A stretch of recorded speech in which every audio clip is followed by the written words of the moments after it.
లతా రాజా foundation వారు తీసుకువచ్చిన doctor Ambedkar ఎవరు, ఆయన ఏం చేశారు అనే ఒక చిన్న పుస్తకము. మరి ఇది ఒక 80 పేజీల పుస్తకము.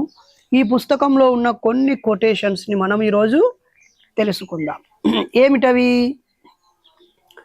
కులం పునాదుల మీద దేనిని సాధించలేం, ఒక జాతిని నీతిని నిర్మించలేం అనే కొటేషన్ని డాక్టర్ భీమ్రావ్ రామ్జీ అంబేద్కర్ గారు ఇచ్చారు. చాలామంది అంబేద్కరు ఒక కులానికి చెందినవాడు అనే వాళ్ళ చెంప చెల్లుమనే వాక్యం ఇది. ఆయనే చెప్పాడు కులం పునాదుల మీద దేనిని సాధించలేము అని. మరి ఆయన కులం మీదనే పనిచేశాడు, కులం కోసమే పనిచేశాడనే వాళ్ళ మొహం ఎక్కడ పెట్టుకుంటారు? తప్పు కదా. ఆయన సమస్య మీద పనిచేశాడు, సమాజ అంతరాల మీద పనిచేశాడు, సమాజ దోపిడీ వ్యవస్థ మీద, పీడన వ్యవస్థ మీద, అణగారిన జాతుల యొక్క కష్టాల మీద ఆయన పోరాటం చేసి వాళ్ళకి తోడుగా నిలబడ్డ ఆపద్ బాంధవుడుగా నిలిచాడు.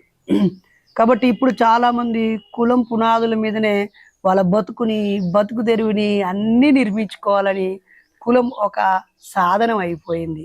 కానీ అది ఎప్పుడు నిర్మించబడదు, కూల్చివేయడానికే దారితీస్తుంది. మీ బానిసత్వాన్ని మీరే పోగొట్టుకోవాలి, దేవుని మీద మహానుభావుల మీద ఆధారపడవద్దు. చూడు ఎంత మంచి మాట ఇది. మీ బానిసత్వాన్ని మీరే పోగొట్టుకోవాలి, దేని మీద ఆధారపడొద్దు, ముఖ్యంగా దేవుని మీద ఆధారపడొద్దు, మహానుభావుల మీద ఆధారపడొద్దు.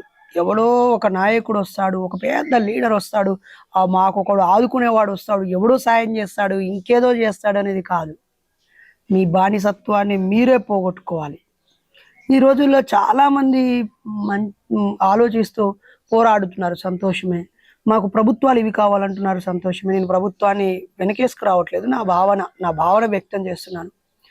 ప్రభుత్వం ఎన్ని సంక్షేమ పథకాలు ఇవ్వాలి, బియ్యం ఇవ్వాలి, పెన్షన్ ఇవ్వాలి, హాస్పిటల్కి ఇవ్వాలి, గవర్నమెంట్ ఇన్స్టిట్యూషన్స్, గవర్నమెంట్ స్కూల్స్ పెట్టాలి, రకరకాలుగా రాయితీలు ఇవ్వాలి, విత్తనాలు ఇవ్వాలి, పట్టుబడి ఇవ్వాలి, కరెంట్ ఇవ్వాలి, నీళ్ళు ఇవ్వాలి, అన్నీ ఇవ్వాలి. ఓకే, ఇవ్వాలి, ఓకే, వెరీ గుడ్. అది ప్రభుత్వం యొక్క పాత్ర.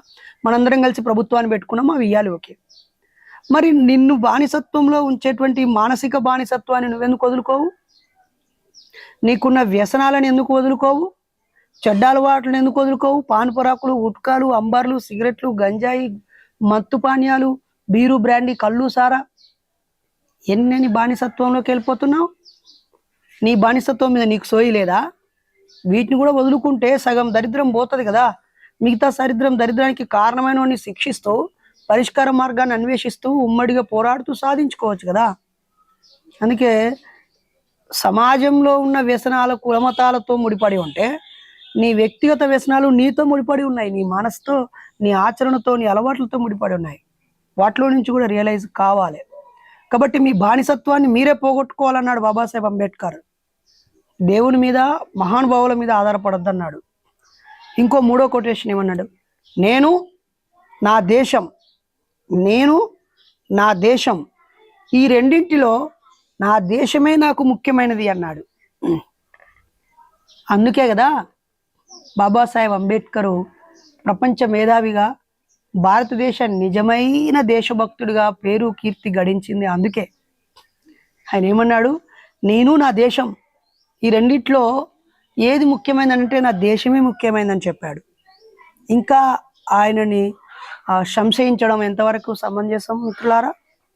అలాగే ఆయన పౌరుని నైతిక అభివృద్ధే నిజమైన దేశ అభివృద్ధి అన్నాడు. పౌరుని నైతిక అభివృద్ధే నిజమైన దేశాభివృద్ధి అన్నాడు. మరి ప్రజలు ఎంతమంది నైతికంగా అభివృద్ధి చెందుతూ ఉన్నారు? నైతికం అంటే అసలు ఫస్ట్ ఏంటి? ఒక మోరల్ బిహేవియర్తో ఉండడము, ఒక విచక్షణతో కలిగి ఉండటము, ఒక శాస్త్రీయ దృక్పథంతో ఉండడము, వాస్తవికంగా ఆలోచించడము, నిజంగా జీవించడము. మరి నైతికంగా దిగజారిపోతూ, సంకుచితంగా మారిపోతూ, అశాస్త్రీయతతో నిండిపోతూ, భయాల మధ్య, నమ్మకాల మధ్య, అభూత కల్పనల మధ్య, పిచ్చి నమ్మకాల మధ్య, అర్థం లేని ఆచార వ్యవహారాల మధ్య బానిసగా బతికే వ్యక్తి దేశం ఎలా అభివృద్ధి చెందుతుంది? ఎట్టి పరిస్థితుల్లో అభివృద్ధి చెందదు. కాబట్టి దేశ అభివృద్ధి ఏ ఏ దేశాలైతే దైవత్వాన్ని అజ్ఞానాన్ని వదిలేశాయో అక్కడ ఆ ప్రజలు నైతికంగా అభివృద్ధి చెంది ఆ దేశాలు కూడా అభివృద్ధి చెందుతున్నాయి. మన దేశం కూడా చెందుతుంది, ఇంకా చెందాలి. చెందడానికి మనందరం ప్రయత్నించాలి. ముఖ్యంగా ఆయా మత విశ్వాసులు ఆ మత పెద్దల చేతిలో ఉన్నారు.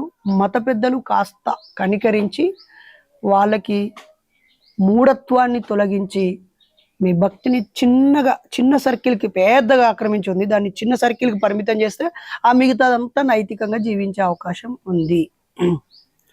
అలాగే మూఢ విశ్వాసాలను హేతువాదానికి నిలబడని వాదనలను విశ్వసించకూడదు. ఇదేం నాస్తిక పుస్తకం కాదు, నాస్తికులు రాసిన పుస్తకం కాదు.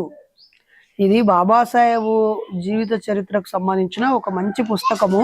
ఈ పుస్తకంలో ఉన్న విషయాలు ఇవన్నీ. కొంతమంది బాబాసాహెబ్ అంబేద్కర్ నాస్తికుడా, హేతువాద, ఆయన భక్తుడు, ఆయనని నాస్తికత్వంతో ముడిపెడుతున్నావు, ఇది సరైన అంబేద్కరిజం కాదు, నానా అవాకులు చవాకులు ఏవో లొట్టపీసు ముచ్చట్లు చాలా చెప్తున్నారు. సరే, మీరు చెయ్యండి అన్నా. మీరు నిజమైన అంబేద్కరిస్టులు, వాస్తవమైన అంబేద్కరిస్టులు, మీరు నమ్మిన సిద్ధాంతాన్ని, మీరు తెలుసుకున్న విషయాన్ని ప్రజలకు చెప్పి మీ దారిలోకి ప్రజలను రప్పించుకోండి. ఎవడొద్దంటున్నాడు? కోట్లాది మంది ప్రజలు ఉన్నప్పుడు వేలాది మందిని ప్రభావితం చేసినా చాలు కదా. మీరు కోట్ల మందిని ప్రభావితం చేయండి. ఇడ మూఢ విశ్వాసాలను హేతువాదానికి నిలబడని వాదనలను విశ్వసించకూడదు అని చెప్పాడు బాబాసాహెబ్ అంబేద్కర్. అందుకే ఐ లవ్ బాబాసాహెబ్ అంబేద్కర్. అందుకే నేను నా కోణంలో ఆయన మూఢనమ్మకాలు నమ్మని వ్యక్తి అని అనుకుంటున్నాను. లేదు, మూఢనమ్మకాలను నమ్మే వ్యక్తి, దైవాన్ని నమ్మే వ్యక్తి, ఆయన భక్తుడు అని మీరు అనుకుంటే అది మీ కోణంలో మీకు కరెక్టే కావచ్చు. నేనైతే ఈ కోణంలో ఆలోచిస్తున్నాను. కాబట్టి బాబాసాహెబ్ గారు ఇక్కడ ఏమంటున్నారు? మూఢ విశ్వాసాలకు మరియు హేతువాదానికి నిలబడని. హేతువాదం అంటే కార్యకారణ సంబంధాన్ని అడగడము. కారణం ఏంటి, రీజన్ ఏంటి, నిరూపించు అని ప్రశ్నించబడాన్ని హేతువాదం అంటారు. జీవితంలో విలువలు నేర్పేదే నిజమైన విద్య. బాబాసాహెబ్ ఇచ్చిన మంచి కొటేషన్లో, ఈడ పొందుపరిచిన కొటేషన్లో ఒక కొటేషన్ ఏంటంటే, విలువలను నేర్పేదే విద్య. ఈరోజు విలువలు కాకుండా ఇన్ఫర్మేషన్ మాత్రమే ఇస్తుంది విద్యకి, లేదా సమాచారమే ఇస్తుంది, లెక్కలు, ఒక మార్కులు, ర్యాంకులు కొలమానంగా ముందుకు సాగుతుంది. ఇది సరైనది కాదు. విలువలు నేర్పించాలి. అది బాబాసాహెబ్ ఇచ్చిన ఒక మంచి కొటేషన్. వినయము శీలము లేని విద్యావంతుడు మృగం కంటే ప్రమాదకరం. చదువుకున్నవాడు అంత మాత్రాన విజ్ఞానవంతుడు అనుకోనక్కర్లేదు. అతనికి వినయము ఉండాలి, శీలం ఉండాలి. శీలం అంటే ఏమిటి? క్యారెక్టర్, వ్యక్తిత్వము. ఒక మంచి వ్యక్తిత్వము శీలం అంటారు. కాబట్టి శీలము లేని వ్యక్తి, వినయము లేని వ్యక్తి.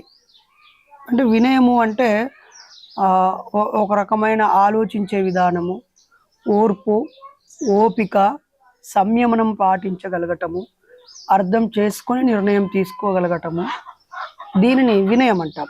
వినయము శీలం ఇవి రెండూ లేని విద్యావంతుడు మృగం కంటే ప్రమాదకరం. ఎందుకు మృగం అన్నాడు? మృగానికి జాలి, దయ, కరుణ లాంటివి ఉండదు. అది క్రూరంగా బిహేవ్ చేస్తుంది. ఎదుటి జీవిని తన ఆకలి కోసం తినేస్తుంది, చంపేస్తుంది, రచ్చ చేస్తుంది. కాబట్టి దాన్ని క్రూర మృగాలు అంటాం.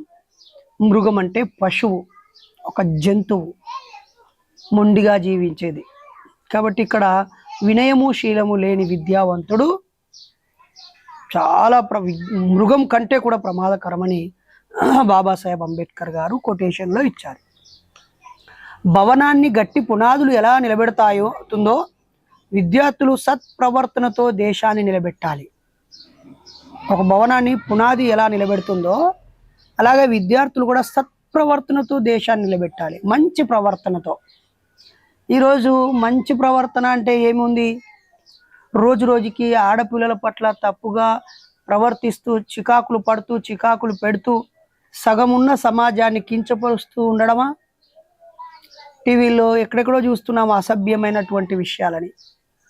లేదా మహిళలు స్వేచ్ఛగా ఉండడాన్ని ఓర్వలేనితనము, భార్యని భర్త, తల్లిని తండ్రిని చూస్తూనే ఉన్నాం కదా. ఉద్యోగం చేసే చోట, చదువుకునే చోట, నివసించే చోట, నివాసం ఉండే రూము దగ్గర, స్వగ్రామంలో, ఇరుగు పొరుగుతో ఏడ చూసినా కనీసం తోటి మనిషిని నాతో తోటి మనిషి సమానం అనే భావనే లేదు. ఒకడు మతం కోణంలో చూస్తాడు, ఒకడు కులం పేరంతో చూస్తాడు, ఒకడు ఇంకొక కాతంలో చూస్తాడు. ఏమి ఉందిరా నాయన. అందుకే విద్యార్థులు మంచి ప్రవర్తనతో దేశాన్ని నిలబెట్టాలి, నోబుల్ బిహేవియర్ ఉండాలి, గుడ్ కండక్ట్ ఉండాలి, గుడ్ సిటిజన్స్గా వాళ్ళు రూపాంతరం చెందాలని చెప్పాడు. మరి విద్య కంటే కూడా శీలం చాలా గొప్పది అనే వాక్యాన్ని బాబాసాహెబ్ అంబేద్కర్ గారు చెప్పారు. చదువు కంటే కూడా శీలం, క్యారెక్టరు, మనిషి యొక్క గుణగణాలు చాలా ముఖ్యమైనవి, గొప్పవి అని చెప్పాడు. మరి మరిన్ని కొటేషన్లు మరో ఎపిసోడ్లో చూద్దాం. Thank you. జై భీమ్ టు బాబాసాహెబ్ అంబేద్కర్. చూశారు కదా, బాబాసాహెబ్ అంబేద్కర్ మీ బానిసత్వాన్ని మీరే పోగొట్టుకోవాలన్నాడు, దేవుడి మీద ఆధారపడొద్దు అన్నాడు. అలాగే మూఢ విశ్వాసాలు నమ్మొద్దన్నాడు, హేతుబద్ధంగానే ఆలోచించాలన్నాడు. నువ్వు నీ దేశం రెండిట్లో ఏది కావాలనుకున్నప్పుడు నీ దేశమే, ఎందుకంటే దేశం ఉంటేనే నువ్వు ఉంటావు కదా. ఇలా ఎన్నో ఉన్నతమైన విషయాల్ని